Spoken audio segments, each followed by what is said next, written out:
Welcome to another episode of the Doctors Building Wealth podcast. Today, Kenji and I wanted to talk about working with your spouse or significant other in your real estate portfolio.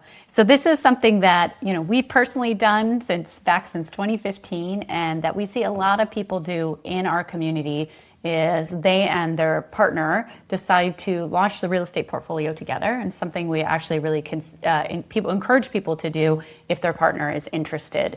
And so we wanted to talk about some of the ways you can kind of set that up with your partner that work well, that we've seen it work well in practice. We wanted to talk about some of the upsides and downsides of it, because there are truly upsides and downsides of having your spouse or your significant other involved in the real estate portfolio as you build it, not just upsides, as many people may think. And then we want to talk through about what you can do in times of conflict or disagreement, and some of the things that can work to help move you through that space and to come through, be able to make the right decision when you disagree and be able to move forward. So this should be a really fun podcast, because Kenji and I have a lot of experience in all of these things, including disagreeing on a course of action in the real estate portfolio. So we'll be able to share lots of cool stories that have real life application for all of you who are, number one, deciding, do I want to work with my spouse or my significant other in building my real estate portfolio? And if I'm going to, what are some of those things that I can avoid, pitfalls I can avoid falling into, and how can I do this really successfully? Yeah, and I wanted to mention that you don't have to involve your partner to the level that we do, right? And some people are very successfully out there doing this on their own.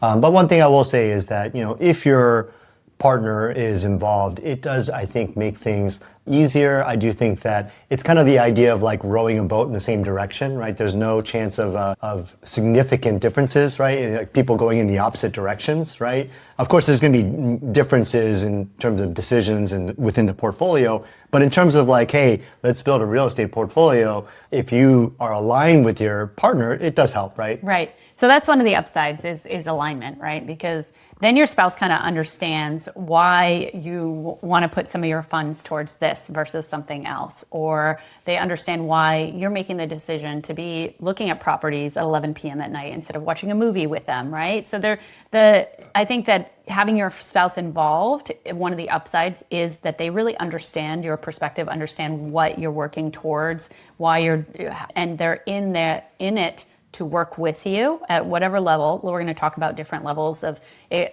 how spouses can be involved or how significant others can be involved in building your real estate portfolio, because there are different choices you can make about the level of involvement. But one of those upsides is, you set a common goal, you're going for it together, and you both understand why you're doing what you're doing in the real estate portfolio, and you can be supportive of each other as you do that. Yeah, I think one of the easiest ways to kind of look at this is like how you spend your money. Right. Mm-hmm. I think that it was one of the things that we changed very early on was, not going to Nordstrom as much and not going to Starbucks. Well, no. I mean, I did some of that too, but still, it was just it aligns. Think about. I know that I joke a lot with people who talk about all the packages, right? The Amazon packages that arrive at the house and stressing out about it, right? So it's those types of things, right? It's like if you are fully aligned, then, all these things, financial decisions will be also aligned. And so I think in that way, it does make it easier. Yeah, I remember when we were thinking, like, should we buy another car, right? Mm-hmm. And then we're like, well, that's actually a down payment for a duplex, mm-hmm. right? So what do we prefer? Do we prefer a duplex? Do we prefer a car? And also when you have that thing that you're working towards together, in our case, it was financial freedom as fast as possible. We call that fast fire. You also don't get kind of trapped into making those little decisions like you're talking about with Amazon boxes, but also big decisions that aren't really aligned with your ultimate objective. Before we started our real estate investing journey together, you remember the year before we actually bought a timeshare. Remember that? And that was like totally not aligned with where we ended up wanting to be a year later. And we made that decision, I think, because we just had a little bit extra money. We didn't know what to do with it. It sounded like a cool thing to do. We had those visions of all the time we were going to spend at the timeshare. But it was because we didn't have a clear vision of where we were going that we got kind of sucked into making those decisions that didn't really make a lot of sense for us. And then later on, when we got into real estate investing, we were looking at this thing and it wasn't renting. And we're like, what are we doing? Let's sell it. We sold it at a loss, but we got rid of it and we took that money and we put it into real estate investing. So it allows you to, be aligned in the the day-to-day decisions and the bigger decisions, and not to get sucked into making decisions that are off track of where you actually want to be together. One of the other upsides that I think is if your partner has skills and talents and interests that are probably different than your own, okay? And so one of the things that you get when you're working together is you get that opportunity to harvest each other's skills and talents and interests. And so for example, for me, I loved looking at properties and I loved kind of thinking about potential possibilities with those properties. And so I would spend hours and hours and hours just looking at properties, right? And I also like working on relationships, right? And I'm so social, I'm out there making relationships for us. Both of those were things that didn't feel like work to me at all. They were fun. And then we got to reap the rewards together of that. Likewise, you are so phenomenal at putting together all the pieces, running the operations, making sure, the taxes get done, all those other pieces that, oh my God, I would be a mess at because I really don't like them. I would do them, but it would drain me. And I just don't have the experience that you do in all those pieces. You're much more experienced in it because you've been investing since 2001.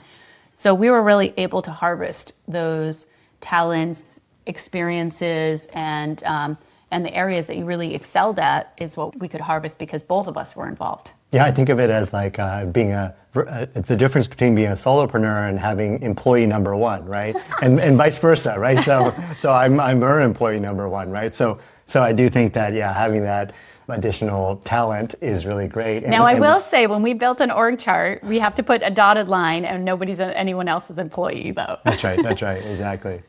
But yeah, it makes a difference that we're both really involved in our skill sets, but then also energetically, right? And how we're willing to spend our time. That's also an upside, right? Because it does take a commitment of time to master the skills of real estate investing, to be able to find properties, to be able to purchase them, to do due diligence, to get the property managers in place. All those pieces take time. And when you're both involved, you first of all, understand why the other person's spending that time, right? Because you have context, but also you are willing to commit together some period of time and you're not feeling distracted and like the other one's kind of pulling you and saying, hey, let's go do this instead. They're like supportive of what you're doing and you're splitting that time too. And along the lines of complementary skill sets, I think the other thing that we benefit from is each other's brain power, right? And so real estate investing, just like anything, any business, requires a lot of thinking, right? A lot of thinking about risk, especially. And so that's one thing that I think is really helpful, to have that additional brain power, to have somebody to bounce ideas off of, think through the risks, see things that you're not seeing, right? They're called blind spots. And ultimately, the person with the fewest blind spots wins, right? So if you have a partner who can help you spot those blind spots, then again, you will ideally avoid bad investments. And then lastly, I've got to say another upside is fun. It can be a really fun experience. It's like you have a shared vision of the future and you're rowing the boat together in that shared vision. And when you achieve that, or even when you have those little wins, it's like we did this together. It's not like somebody came in, did everything, and the other person, of course, got to appreciate what they did. It's like we did it together. And there's something really fulfilling about having gone through the journey together and built something together that's very meaningful. I'm really grateful. One of the things that we talk about a lot is when we came into this marriage, we didn't have, either of us have very much at all. I actually still had student loans and he had lost a lot in the 2008 crash. And so he didn't have a lot. And how meaningful it is that we built this together instead of one of us coming in and having everything. So I think that that's another upside of working with your partner, is once you've seen those wins kind of stack up, you're like, we did this together. That's pretty special. And I think the other thing is that we've also incorporated fun. So it's not just it's fun, but it's also we've made it fun. And I think there are a number of ways you can do that. Think about celebrating, right? A lot of us don't celebrate enough. Think about every time you buy a property, every time you have some type of a windfall, whatever it is, right? It's a cause for celebration, and why not go out and enjoy that, right? I think the other thing is I remember all the lunches we would have, right? The business meetings, and we would really offable, by the way. Right. It was really fun to be able to kind of meet and talk about these things, and we would always go to different restaurants, and conferences. Yeah, we would go to conferences together too. So So you can make it fun too, right? Some people kind of go into this so focused on like, oh, I gotta get that freedom, or I'm so burnt It's out. like a heavy burden Right. or responsibility, and it doesn't feel good, right? And it doesn't have to be that way. And I think, again, if you think about this journey as, this is a fun journey for us, and let's make it fun, let's celebrate, and let's, go and enjoy ultimately the fruits of your labor, right? Enjoy it, as opposed to this delayed gratification. You're enjoying it now along the way as opposed to waiting. Yeah. And one way you can do that is if you do have a win, let's say that you get a really good deal, or you somehow get a ton of cash flow from a property that you weren't expecting, or it's more than you expected, you can take out a piece of that and say, hey, we're doing this just for fun. And so we recently had a win where we had put in some money in a startup 5 years ago. We expected it to turn into nothing. All of a sudden we got an email and it had 5x. It was such a cool email to get. And we were like, okay, awesome. Let's take a portion of this and just put it to fun. And yes, some of this we will reinvest, but let's carve out that fun portion and do something special because this investment worked out and we want to celebrate. So that's what we're talking about, is those, of course, the mini celebrations that don't involve money, but the actual pulling out of some of the money and using it to do fun things as a reward for yourself and for the journey and the work you've put in is really important to keep up that momentum and that motivation as well. Now let's talk about the downsides, because there are actually downsides of working together with your partner. So some of you might be listening to this and saying, well, I don't have a partner, right? Or my partner's completely uninterested in real estate. So we wanted to also make space for you to understand there are some upsides of being in that situation. Number one, I think decision-making. Sometimes decision-making can be pretty challenging with a partner. Now, there are ways you can get around that. We'll talk about it a little bit later. But there can be times when you're 50-50, you're kind of locked in and you just agree, and maybe a decision doesn't get made, and no decision is a decision. And so you kick things down the kick the can down the road, and you don't take action when you should have. Yeah, so that is a really big problem for a lot of people. Decisions, we look at decisions as progress, right? It moves you forward. And yeah, there are a number of times where, because it's two of us and we want to make sure we're aligned, if one of us is kind of like, not really making a decision, what ends up happening is the default is no decision is made, right? And there's no progress. And so I think that when you're on your own, one of the benefits is that, yeah, you get to make the decisions. You get to make all the decisions. And no one's sitting there questioning you, telling Right. you you're wrong, or arguing with you. It's cool. You get to make the decision, you move forward. Right. And so I think there's a real benefit there that people don't see or realize or even appreciate, even when they're in the thick of it, right? And so I'm kind of telling you right now that if you're out there doing this on your own, maybe stop and pause and appreciate the fact that you don't have that situation where you're kind of waiting on somebody else's decision, or things aren't happening because there's no decisions being made, right? So in that way, if you do have that freedom to kind of make those decisions and use the finances to go out and buy real estate, then think of it as a good thing. Yeah. I think another thing is because we're both doing some of the work, sometimes there could be a disconnect, right? Somebody knows what somebody else is doing, and maybe you don't even work together to be able to move something forward. You're actually in some ways not communicating and not moving things forward. So anytime you add, for example, let's say you're running a team, anytime you add a new individual to the team, there's so many more forms of communication that can happen within a team. It adds a lot of complexity. So when there are two of you and you're each having conversations with different team members, it adds complexity and things can get lost in the mix. And nobody becomes the expert of everything because it's spread out. Yeah, I think along those lines, sometimes things may fall through the cracks because there's a misunderstanding about who's going to handle it, right? Or maybe an assumption that, this is going to get taken care of. So there is that for sure. And when it's on your shoulders, that the benefit there is that you know everything needs to be done, and ultimately you know that if you don't get it done, or if you don't outsource it to somebody else, it's not going to get done. And you know everything that's going on. That's right. Right? Because you are the individual who's dealing with it all. You're really the true CEO. Mm-hmm. Whereas when there's two people, things can be spread out. Things can maybe not be happening in an optimal way because there are two people handling different pieces, and there's no central person who really knows everything that's going on. So that can be another downside of having your partner involved. Another part of having your partner involved that could potentially be a downside is you may not work well together in a business, right? Because a business has challenges, right? And there are going to be things that don't go your way. There's going to be pivots you need to make. And being entrepreneurship, it's a learning curve. And everyone has the ability to be a good entrepreneur, but you definitely have to learn. And some people may be so fearful or maybe so needing certainty that they're actually not a great business partner for you to be in business with, and they actually slow down the process or even sabotage pieces of it. And so you actually are better off not having them involved in this part of your life, in this piece of the business, and you would actually run a better business without them. Yeah, with that said, what I would say is that it's a great growth opportunity. Oh, yes, right? it is. So rather than kind of assuming that it's not possible, right? I think that maybe a more positive, healthier, more empowering way to think about this is to say, okay, this is going to work, right? And it's going to be beautiful. But along the way, you've got a lot to learn in terms of working with somebody else, right? But they have to choose to be part of it. I think that's the key, because if they're being dragged into it kicking and screaming, it's not going to be a great experience. And so I agree with you. If they choose to be part of it, you're right. And they're like, yes, I'm willing to grow. I think it could be really beautiful. And you're absolutely right. But I'm definitely talking about the situation where two people want to work together, but they are maybe so different, or they have different working styles, or different communication styles, right? And it just is constant conflict. Then what I would say is, like, you really got to kind of both sit down and assume that you're going to get to this beautiful place, and then kind of work backwards from there and figure out all those communication styles and work styles, and find each other's strengths, right? And maybe complement each other, as opposed to both doing the same thing. And so I think that just think of it as like a growth process. I mean, I think about our journey, and now we've been doing this for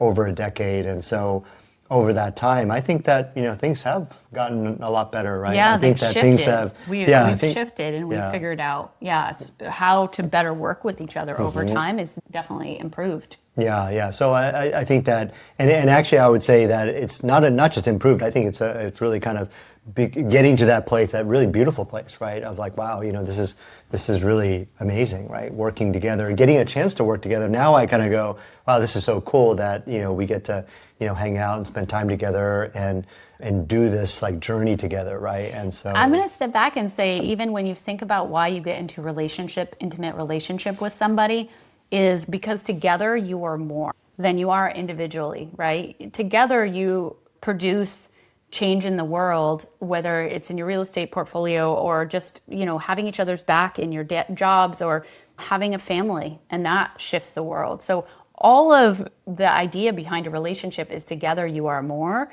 and that can be so well kind of carried out, like you're explaining, in your real estate portfolio, that together you create something more than either of you ever could have done alone. Yeah, maybe another way to even think about it is like, what if getting involved in the real estate portfolio could be the means by which you actually improve and get to this like next level in terms of your relationship. And we've seen that happen to a lot of people who go through Zero to Freedom, is they reconnect with their partner in a different way, because now they're working on something together and they're spending the time together, and they have a shared vision together. And it really does bring people back in relationship, reignite kind of that love and reignite that connection that maybe was not as reinforced when you were pulled in different directions trying to do 50 different things, and separately you somehow come together. Yeah, I mean, it's funny. This is not a relationship podcast, and we're not talking about relationships on this podcast. We could talk about it in the future, but one thing I did want to mention is that,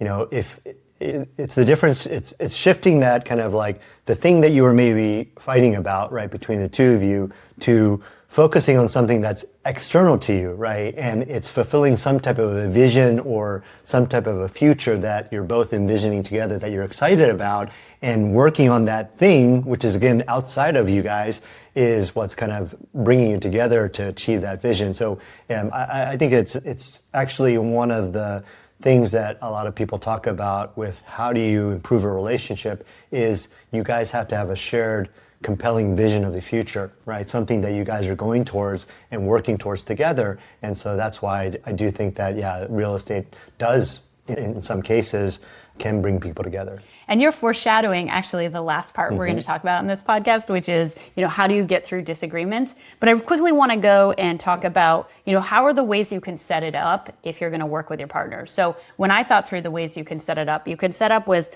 one spouse or significant other is passive. And so they're supportive, they'll sign the documents, but they're not involved in the day-to-day decisions or the day-to-day thinking through that. And we've seen a lot of people do that successfully.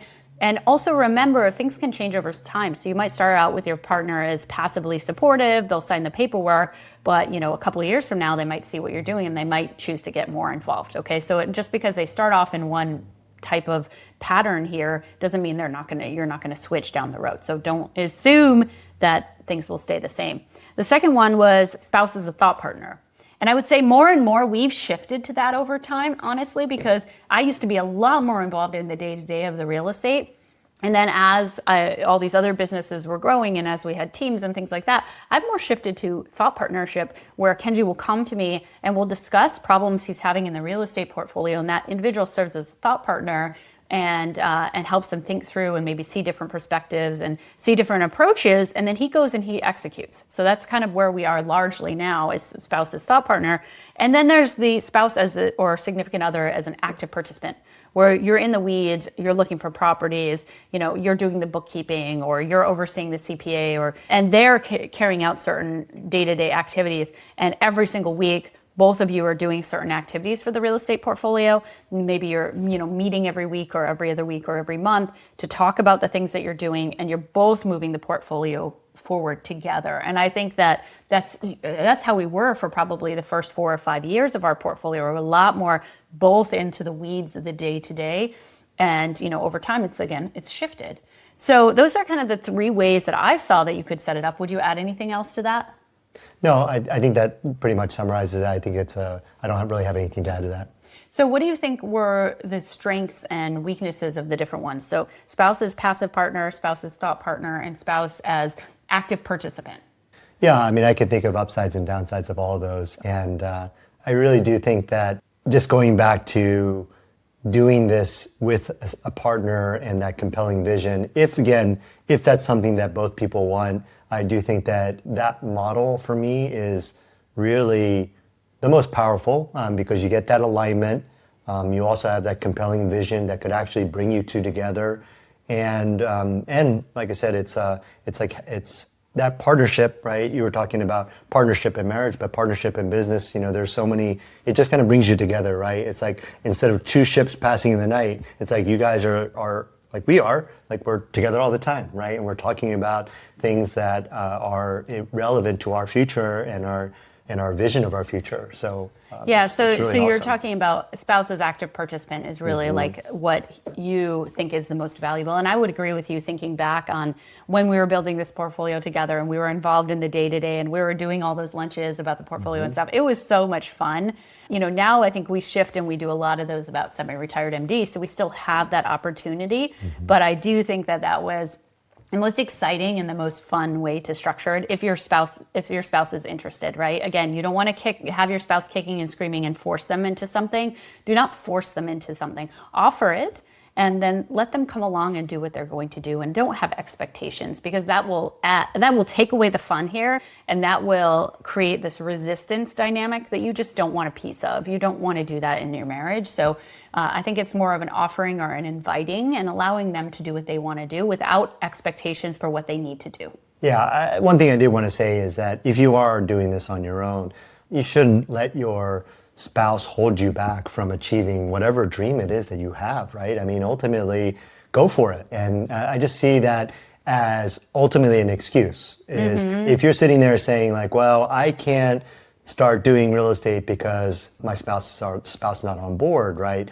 If you want to go do it, like go do it, right? You can figure it out, right? And don't use that as an excuse. And we've seen lots of examples in our community where spouses are actively against it and the other spouse is like, I'm gonna make it happen. And it really literally, shifted their whole dynamics of their finances, and then the spouse was appreciative down the road. So like Kenji says, what we see is people using that as an excuse, and you do not both have to be aligned and both participating in order to build a successful portfolio. You can absolutely do this on your own. And yet, remember, you're not fully alone because you have this community, right? It's never just you doing everything, guys.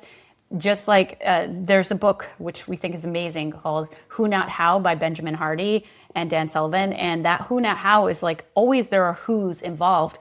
Even if you're quote unquote doing it on your own and you didn't have the semi-retired MD community, you still have property managers and contractors and all those people. You're never doing anything on your own. You are never fully alone. We just think that we are, and we think we've got to carry all the burden on our shoulders and it's just us, and we make it so heavy, but you are not doing everything at all. So you're actually part of a team, even if you don't think you are. Okay, so we just talked about the different ways you can do it. Lastly, I wanted to talk about how do you work through disagreements. And you've already kind of started hinting at that and talking about it a little bit earlier. So one of the things I think when you have a time where you both disagree, number one is to recognize actually conflict is good. And so there's a book by Patrick Lencioni. It's called 5 Dysfunctions of the Team, and it's all about team, and it's about what builds trust in a team. And one of those things is conflict, because you want to have different perspectives that allows you to be able to hear other people, to really recognize that they're different, and then also to get new ideas that come that might actually help the business. And so just recognize that when you're in a space where you and your spouse are involved and there's conflict, it's actually probably good for the business because better ideas will come out of it, and you will have a better business because people feel differently and they have different perspectives. Yeah, for sure. And I think that in order to take that to the next level, I think that you do need to kind of watch like how you interact, right? And the things that you say during the conflict, right? And it's not just being open, but it's also how you communicate. And I think that that's one of the things that over time we have gotten better at. And so I think that that's helped a lot. And especially you. Yeah, it's especially me. That's right, exactly. And just being also open to different ideas. I think that I tended to be more kind of closed-minded to ideas that were kind of like out there, right? And ideas that maybe I initially perceived as risky. And so those are the types of things. I think this is an evolution, right? That's the thing you have to kind of realize with this whole thing is that there's a lot of growth in this. And you can look at it as like, every conflict is bad, or you can look at it as like every conflict is an opportunity for growth, right?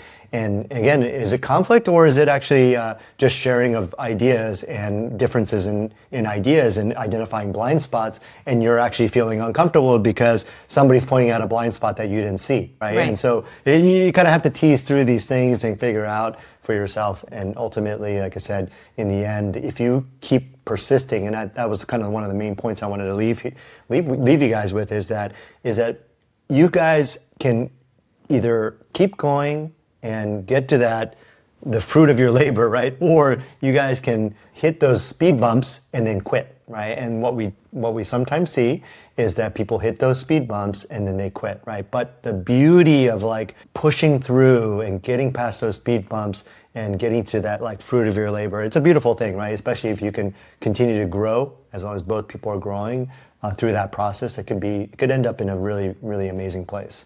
Yeah, so if you start to feel resistance, if you start to see yourself becoming defensive or angry, which I have tended towards the defensiveness, it isn't serving you guys. And that's where Kenji was saying, hey, you can kind of see this real estate portfolio as something beautiful you're building together. And remember that intention is the same, right? Both of you have the intention of, hey, we're going to get to financial freedom together. We're using real estate as our vehicle. So remember, you're both owners of this business and you both have the best intentions for the business. You're just seeing this decision from different viewpoints, different lenses.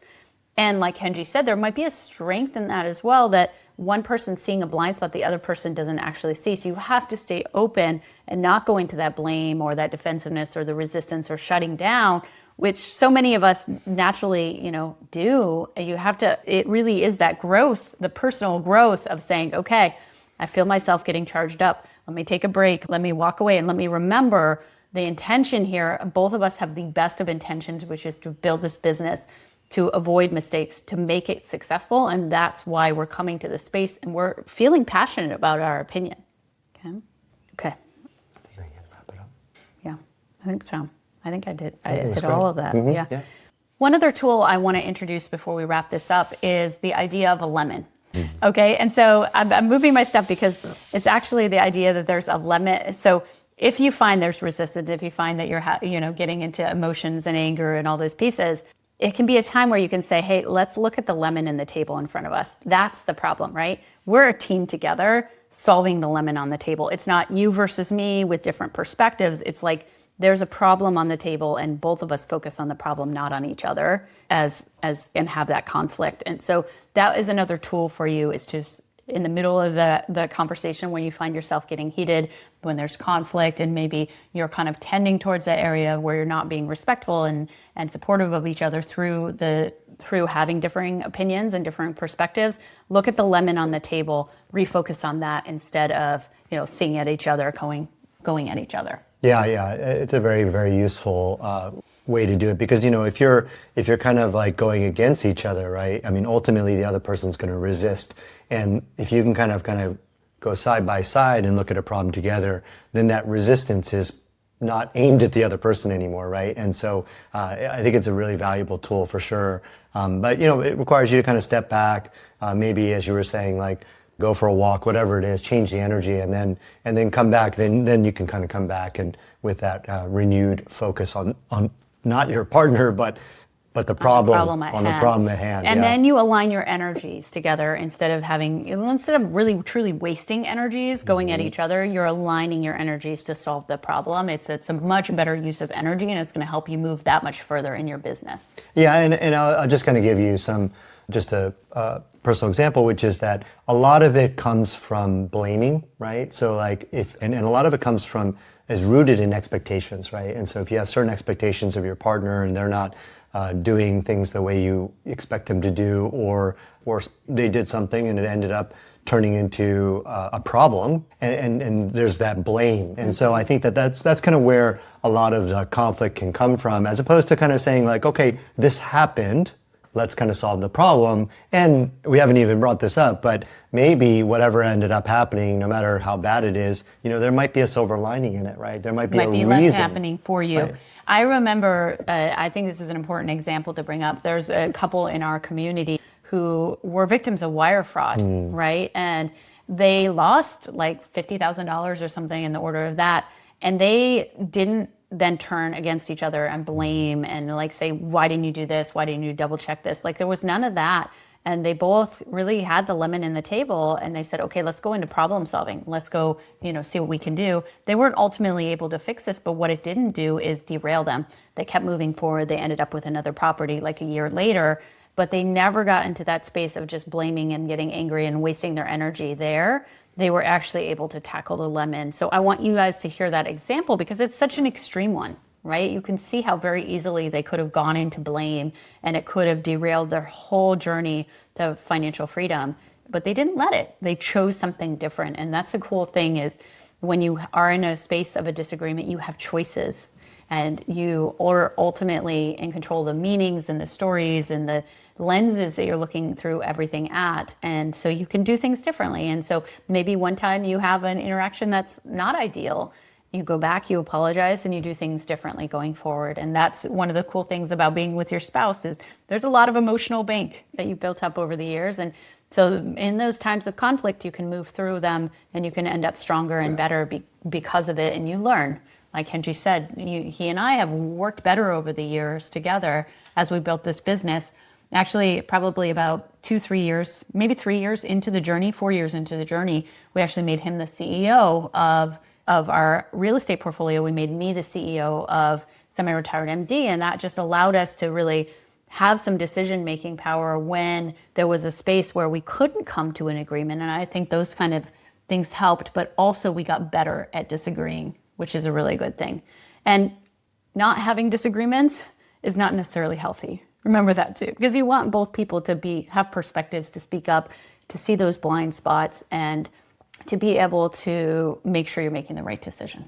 Yeah, for sure. And I want to kind of tie this also to that compelling vision, which I was talking about earlier, which is that it's similar to the lemon on the table, which is that you're kind of taking the focus away from each other, right, in blaming and all those types of things, and you're kind of shifting the focus to the compelling vision. If I think about the couple with the wire fraud, ultimately they probably got through that by focusing on their compelling vision, which is unchanged, right? The fact that they lost $50,000 doesn't mean that that compelling vision has to change, right? It's not like their dreams were shattered. Your dreams are your dreams, no matter what's going on, right? And you can have those dreams despite all the challenges going on in your life. And that's kind of how they viewed it. I think that, again, that's the as opposed to focusing on blame and each other, against each other, it's focusing on that compelling vision or putting the lemon on the table. All those things are very, very helpful in terms of addressing any potential conflicts. That's a great way to wrap this up. So hopefully you just enjoyed our discussion about how to work with your spouse in your real estate business and how to get through those tough times, but also how to build something that's really meaningful and beautiful, has a bigger impact on the world because you do it together. If you enjoyed this episode of the Doctors Building Wealth podcast, make sure to leave us a review, share it with any friends who you think would get value out of it, and we will see you in the next episode.